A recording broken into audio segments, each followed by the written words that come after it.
We are taught that the Cold War was fought with nuclear missiles and ideological warfare, that the United States and Soviet Union competed through arms races, proxy wars, and espionage operations spanning 5 decades. But this is the version written for people who never looked at the contracts. The real Cold War was fought with trade agreements, commodity exchanges, and currency manipulation. Behind every missile treaty was a financial transaction. Behind every diplomatic summit was a barter deal. The truth that textbooks omit is this: superpowers don't just fight with weapons, they trade, they bargain. They make deals so absurd that governments classify them for decades. In 1989, a soft drink corporation became the 6th largest naval power on planet Earth. Not through conquest, not through alliance, through a transaction. For exactly 17 hours, PepsiCo commanded more firepower than Sweden, Poland, or most NATO countries. The company controlled a cruiser equipped with surface-to-air missiles, a destroyer capable of anti-submarine warfare, a frigate that could hunt enemy vessels, and 17 submarines that could disappear beneath the Arctic ice. The Pentagon didn't authorize this transfer. The State Department didn't approve it. Congress never voted. The American public never knew. The Soviet Union simply handed over 20 warships to a beverage company in exchange for soft drinks and vodka distribution rights. This wasn't charity, it wasn't diplomacy. It was desperation, and it revealed the single truth that defines geopolitics in the 21st century. Military power means nothing without economic liquidity. The Soviet Union in 1980 was the 2nd largest economy on Earth. It controlled 1/6 of the planet's land surface. It commanded 4 million active military personnel. It possessed 39,000 tanks, 11,000 nuclear warheads, and naval fleets in every ocean. On paper, it was a superpower equal to the United States. In reality, it was bleeding to death from an invisible wound. The wound was oil. In 1980, crude oil traded at $117 per barrel. The Soviet Union exported 4 million barrels per day. At peak prices, petroleum generated 80% of Soviet hard currency earnings. The entire economy rested on a single commodity. When oil prices collapsed in 1986, dropping from $100 to $23 per barrel in 8 months, Soviet export revenues fell 77%. Overnight, the government couldn't pay for grain imports from the West. It couldn't purchase technology from Japan and Germany. It couldn't service foreign debt denominated in dollars and marks. The Kremlin needed hard currency, desperately: dollars, yen, Deutschmarks, anything that could be exchanged internationally for goods the Soviet economy couldn't produce. But the ruble was worthless outside Soviet borders. Non-convertible, printed paper that Western banks treated like monopoly money. Soviet factories produced millions of tons of steel, tractors, refrigerators, and machinery that no one wanted. The technology was obsolete. The quality was abysmal, and even if the goods were acceptable, they could only be purchased with rubles that couldn't be spent anywhere except inside Soviet territory. The economy was locked in a closed loop: production without value, currency without purchasing power, military strength without fiscal capacity. The Soviets had built a system that could launch intercontinental ballistic missiles but couldn't buy bread from Kansas.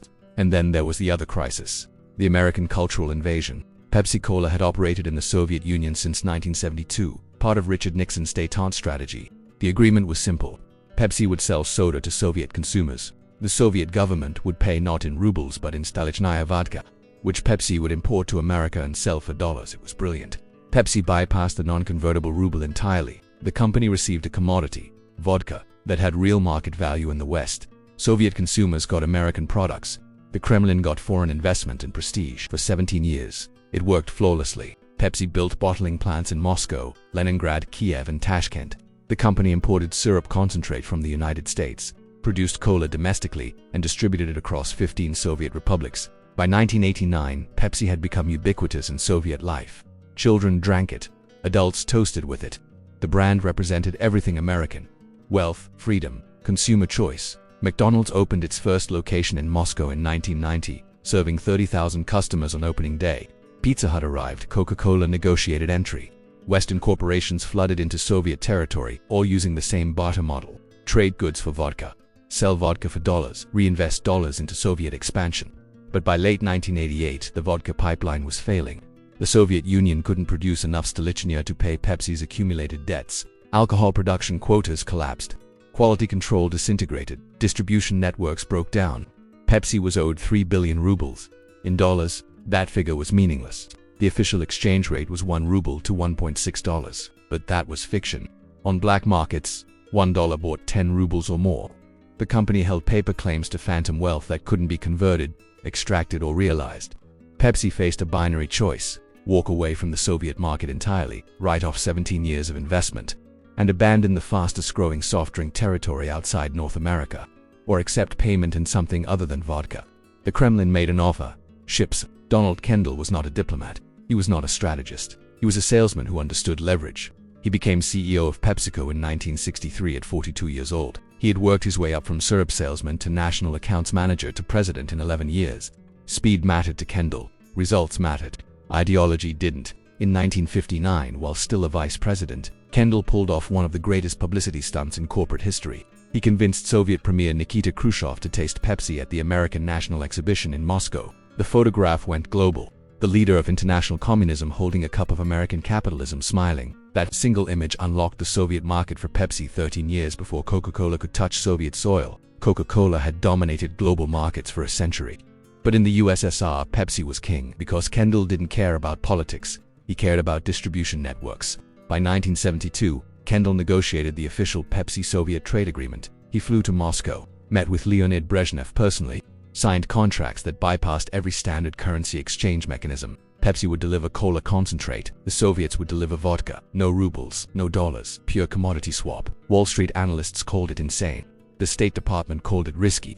Kendall called it business. By 1989, Kendall had spent 3 decades navigating Soviet bureaucracy, negotiating with 5 different general secretaries, and building the largest Western consumer brand inside communist territory. He understood something other executives didn't. When governments fail, companies adapt. The Soviet state couldn't convert rubles, couldn't access Western credit markets, couldn't restructure sovereign debt, but Pepsi could accept alternative assets. And when the Kremlin proposed transferring military vessels as debt payment, Kendall didn't panic. He calculated. The ships were diesel-electric submarines, decommissioned warships, vessels the Soviet Navy couldn't afford to maintain anymore. Other corporate executives would have refused immediately. Legal nightmares, regulatory impossibilities, potential arms trafficking violations, export control restrictions. Kendall saw scrap metal, depreciated assets that cost the Soviets $2 million per year in maintenance they couldn't afford, ships that had value not as weapons but as raw materials, steel, copper, aluminum, titanium, components that could be dismantled in Norwegian yards and sold to European manufacturers for cash. On paper, it was a standard barter transaction. In reality, it was the privatization of military power. Kendall joked to us, National Security Advisor Brent Scowcroft, that Pepsi was disarming the Soviet Union faster than Washington. It wasn't entirely a joke. The 1989 agreement consisted of 3 components. First, the Soviet Union would transfer 17 diesel-electric submarines to PepsiCo. These were Foxtrot-class and Whiskey-class boats, older models being decommissioned as part of arms reduction treaties anyway. The submarines had been built in the 1960s and 70s. They had served in the Baltic Fleet and Pacific Fleet. They had tracked NATO vessels during the Cold War. Now they were obsolete. Nuclear submarines had made diesel boats irrelevant for strategic purposes. Maintenance costs exceeded operational value. Scrapping them in Soviet yards would take years the government didn't have and money it couldn't spend. Second, the Soviets would include 1 cruiser, 1 frigate, and 1 destroyer, not museum pieces, active-duty warships. The cruiser was a Kara-class guided missile vessel. Displacement, 10,000 tons. Armament, surface-to-air missiles, anti-ship cruise missiles, torpedo tubes. The destroyer was a Kashin-class ship. Displacement, 4,800 tons. Armament, surface-to-air missiles, anti-submarine rockets, dual-purpose guns. The frigate was a Krivet-class patrol ship. Displacement, 3,600 tons. Armament, anti-ship missiles, anti-submarine mortars, close-in weapon systems. These were warships that could theoretically still engage enemy targets. They had radar systems, fire control, computers, functional weapons. Pepsi would take possession of all 20 vessels. The transaction would clear 3 billion rubles of debt owed to the corporation. In exchange, Pepsi agreed to expand Soviet operations, build 10 new bottling facilities, increase production capacity by 40%, keep cola flowing into Soviet stores through the 1990s. The ships would be sailed to Aker shipyards in Norway within 6 months, dismantled 4 parts sold as scrap steel and strategic metals.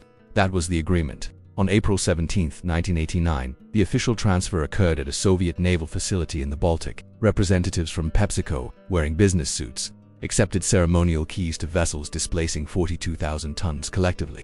For exactly 17 hours, from transfer to Norwegian buyer acceptance, Pepsi controlled these ships. Those 17 hours made PepsiCo the 6th largest navy on Earth, larger than the naval forces of Sweden, Poland, or Turkey, comparable in displacement to the combined fleets of Argentina and Chile. A soft drink company commanded vessels with surface-to-air missile systems. The transaction appeared in no congressional record. It required no Senate approval. The American public learned about it through a brief Reuters dispatch 3 weeks later. Kendall later told reporters that Pepsi was now contributing more to Soviet disarmament than Washington's strategic arms reduction treaty negotiations. The joke had teeth. The United States had spent $3 trillion across 4 decades trying to outbuild Soviet military capacity.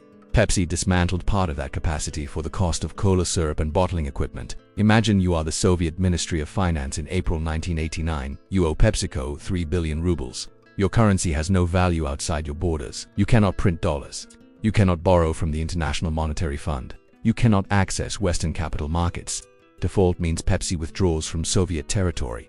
McDonald's follows. Pizza Hut follows. Every American company that agreed to barter deals. Losing Pepsi means losing the illusion that your economy still functions. So you examine your assets.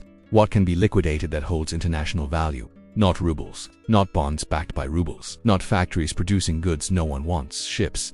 Ships are steel. Steel trades globally. Steel has commodity value independent of which government controls it. You identify vessels costing $2 million per year to maintain. Ships sitting in dockyards consuming fuel, requiring crew salaries, demanding parts you can't manufacture anymore. Scrapping them yourself would take years of labor you can't pay for. So you transfer them to Pepsi. Pepsi sails them to Norway. Norwegian shipbreakers pay $150 million cash for the lot. Pepsi pockets the money. Pepsi writes off 3 billion rubles of uncollectible debt. Pepsi expands into 10 new Soviet cities. You get debt relief. You get continued American investment. You get to pretend your economy functions for another 2 years.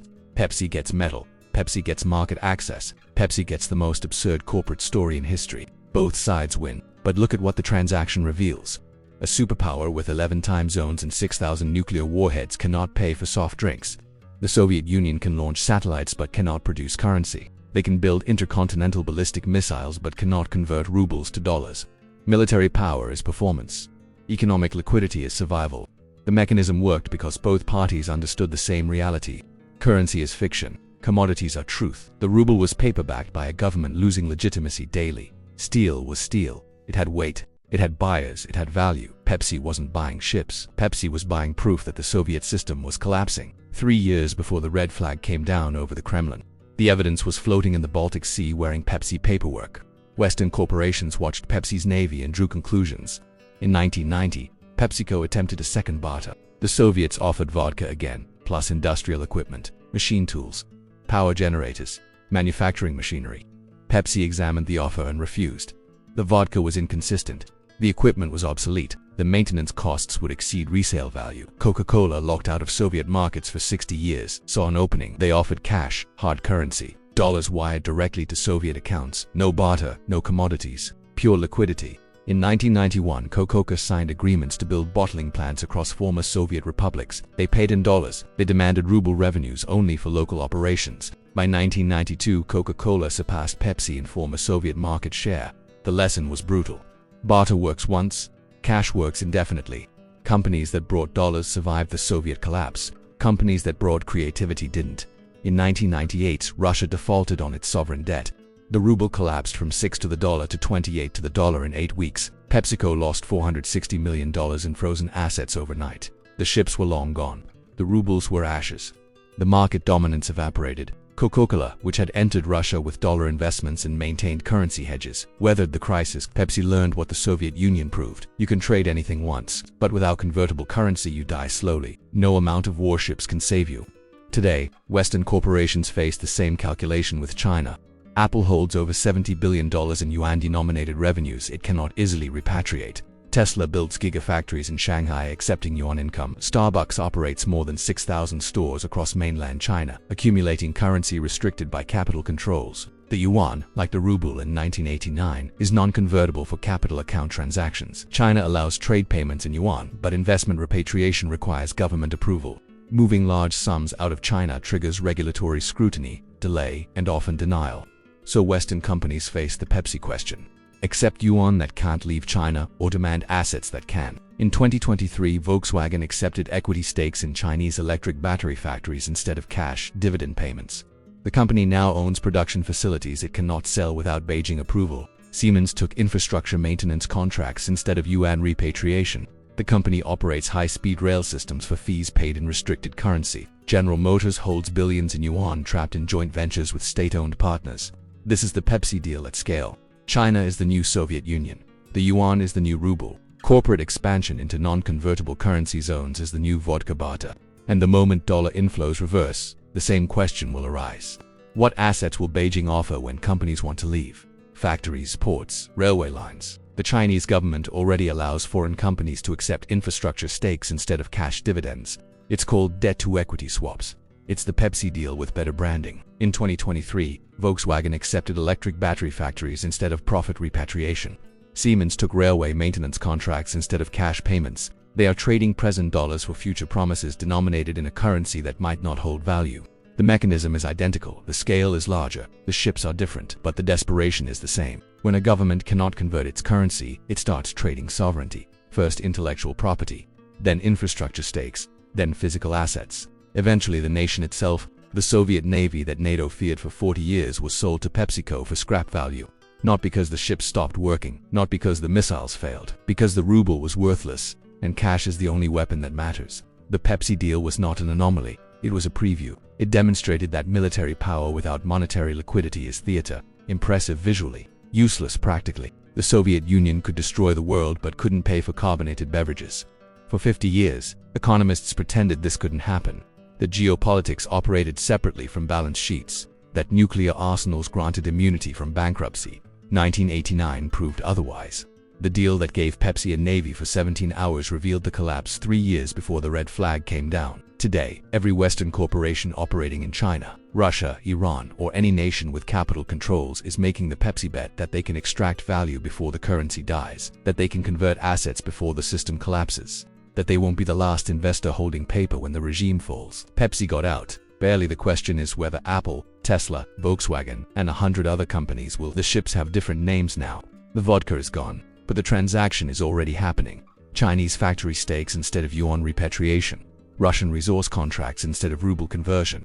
Iranian oil futures instead of real payments. Corporate balance sheets filling with assets they cannot sell in markets they cannot exit. And when the system breaks, the choice will be identical. Take the ships or take nothing. The companies that understand history see what's coming. Those who don't will learn the lesson Pepsi learned in 1989. You can own a fleet for a day, but you cannot drink steel.